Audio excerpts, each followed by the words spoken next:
Puspusan ang paghahanda ng Philippine Rollerball Team para sa World Cup sa Dubai sa Disyembre. Narito ang report ni teammate Jamaica Bayaka.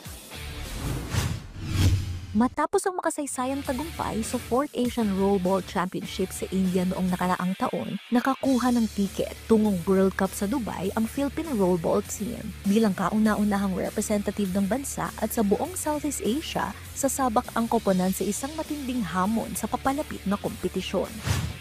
Based po dun sa mga performance, yung passion po ng mga kabataan ngayon, malaki po yung potential natin na makuha po natin yung gold.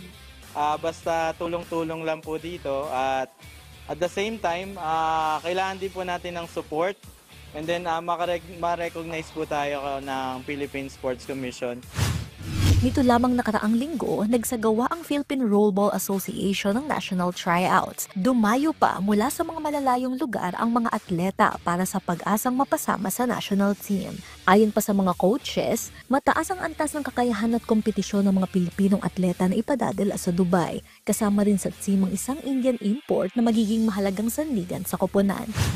Siya po si Siba, isa sa mga pinakamagaling ng India na goalie. Siya po ang nagpahirap sa apat na grupo ng Asian Cup. Kaya kahit papano nakasungkit kami ng 5th place. Bagaman kulang pa sa pinansyal na suporta mula sa pamahalaan dahil 2 taon pa lamang ito sa Pilipinas, buo ang paniniwala ng koponan sa kanilang misyon at sa tagumpay ng Philippine Rollerball. Hangad nito ang suporta mula sa mga sponsors at local government. Hopefully, pag nagkaroon tayo ng proper funding, so yun yung number 1, no, para makuha natin yung mga potential athlete. Kasi marami tayong potential athlete na kailangan. I think we will be recognized one of the best player, I think. So I hope na makapag-produce tayo ng mga top-notch player or athlete na magiging mga tinatawag nilang ace player sa iba-ibang bansa.